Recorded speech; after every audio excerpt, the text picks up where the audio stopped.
السلام علیکم ناظرین، welcome to our channel. Pakistan کے تیسرے صدر جنرل آغا محمد یحییٰ خان کی شخصیت میں آخر ایسا کیا تھا کہ وہ ہمیشہ سے متنازع رہے؟ کیا پاکستان توڑنے کا اصل ذمہ دار یحییٰ خان تھا یا اس جرم میں بھٹو اور مجیب بھی برابر کے شریک تھے؟ اپنی رنگین مزاجی کی داستانیں رقم کرنے والے یحییٰ خان کی زندگی کے شب و روز کیسے گزرے؟ ان کی پیشہ ورانہ زندگی کیسی تھی؟ دوستو، آج کی ویڈیو میں ہم جنرل یحییٰ کی بایوگرافی کو ڈیٹیل میں جاننے والے ہیں۔ آگے چلنے سے قبل اپنے ناظرین سے ریکویسٹ ضرور کرتا چلوں گا کہ اگر آپ ہمارے چینل پر نئے ہیں تو چینل ضرور سبسکرائب کریں اور بیل کے آئیکن کو پریس کرنا مت بھولیے گا۔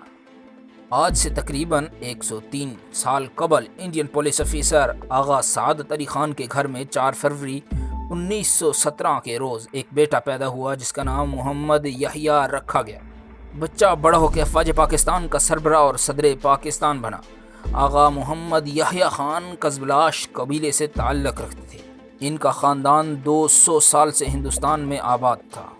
قزلباش اصل میں ایرانی سلطنت میں شیعہ جنگجوؤں کا ایک لشکر تھا جو اپنی سرخ ٹوپیوں کی وجہ سے پہچانا جاتا تھا۔ تب یہ لوگ اناطولیہ اور کردستان کے علاقے میں آباد تھے۔ یحییٰ خان نے اپنی اسکول لیول کی ایجوکیشن گجرات کے شہر میں حاصل کی۔ بعد میں وہ لاہور آ گئے اور یہاں پنجاب یونیورسٹی سے انہوں نے BA کیا۔ فوجی ٹریننگ کے لیے انڈین ملٹری اکیڈمی جوائن کر لی۔ 1938 میں جب ان کی عمر صرف 21 برس تھی تو انہیں برٹش انڈین آرمی میں کمیشن ملا۔ دوسری جنگ عظیم میں حصہ لیا اور اٹلی سے گرفتار ہو کے جنگی قیدی بن گئے۔ یہاں انہیں جرمن ہٹلر اور ان کے اتحادی اٹلی کے وزیر اعظم کے ظلم و جبر کا سامنا بھی کرنا پڑا۔ بعد ازاں وہ رہا کیے گئے۔ 1945 میں کوئٹہ کے اسٹاف کالج سے کورس مکمل کرنے کے بعد وہیں انسٹرکٹر مقرر ہوئے۔ یاد رہے 1945 میں کیپٹن امیر عبداللہ خان نیازی نے اس وقت کے لیفٹیننٹ کرنل یحییٰ خان کے زیر نگرانی کوئٹہ کے ملٹری انسٹیٹیوٹ سے گریجویشن مکمل کی تھی۔ آپ کو بتاتے چلیں یہ کیپٹن امیر عبداللہ خان نیازی بعد میں جنرل بنے اور یہ وہی جنرل تھے جنہوں نے انڈیا کے سامنے ہتھیار ڈال کے پاکستان کو 2 ٹکڑے کر دیا تھا۔ 45 کے 2 سال بعد پاکستان معرض وجود میں آیا تو یحییٰ خان نے افواج پاکستان کو جوائن کر لیا۔ GHQ میں اعلیٰ عہدوں پہ کام کرتے رہے۔ 65 کی جنگ میں یحییٰ خان میجر جنرل تھے اور ان کو نمایاں خدمات کے صلے میں ہلال جرت نوازا گیا۔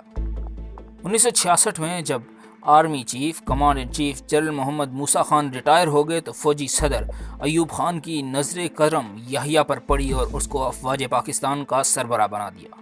65 کی جنگ پاکستان جیت چکا تھا لیکن اس کے آفٹر شاکس انتہائی بھیانک تھے۔ ملک کنگال ہو گیا تھا۔ غذائی قلت کی وجہ سے عوام سڑکوں پہ آ گئی تھی۔ بھٹو سے وزارت کا قلمدان واپس لیا تو انہوں نے پاکستان پیپلز پارٹی کی بنیاد رکھ کر عوام کی سربراہی کرنی شروع کر دی اور ایوب خان کے خلاف عوام کو باہر لے آئے۔ ادھر مجیب نے بنگلہ دیش کی عوام کو باہر پیش کر دیا۔ ایوب خان کے خلاف عوامی تحریک زور پکڑنے لگی۔ ایسے میں انہوں نے اقتدار سے الگ ہونے میں عافیت سمجھی اور اقتدار یحییٰ خان کے حوالے کر کے خود سائیڈ پر ہو گئے۔ یحییٰ نے ملک کا صدر بنتے ہی پاکستان میں دوسرا مارشل لا امپوز کر دیا۔ یحییٰ کے دور میں کئی سفارتی کامیابیاں ملی۔ امریکہ چین کے ساتھ تعلقات بہتر ہوئے۔ روس کے ساتھ پاکستان سٹیل مل کا معاہدہ کیا اور بنیاد رکھی۔ 1 یونٹ کا خاتمہ کیا۔ پاکستان میں پہلی بار بالغ حق رائے دہی کی بنیاد پر اقدامات کروانے کا اعلان کیا۔ مشرقی پاکستان موجودہ بنگلہ دیش کی زیادہ آبادی کی وجہ سے پارلیمنٹ میں زیادہ نمائندگی دینے پر آمادگی ظاہر کی۔ جنرل یحییٰ کی زیر نگرانی 1970 میں پاکستانی تاریخ کے شفاف ترین الیکشن ہوئے جو پاکستان توڑنے کا سبب بنے۔ مجیب الرحمان کو اکثریت ملی۔ یحییٰ خان نے مجیب کو مستقبل کا وزیر اعظم کہا تو بھٹو یحییٰ خان سے ناراض ہو گئے۔ بھٹو نے عوامی لیگ کا مینڈیٹ تسلیم کرنے سے انکار کر دیا۔ بھٹو کی اکڑ کی وجہ سے حالات آؤٹ آف کنٹرول ہوتے چلے گئے۔ اصلی دشمن بھارت نے علیحدگی پسندوں کی خوب معاونت کی اور پاکستان کے حامیوں کا قتل عام شروع کر دیا۔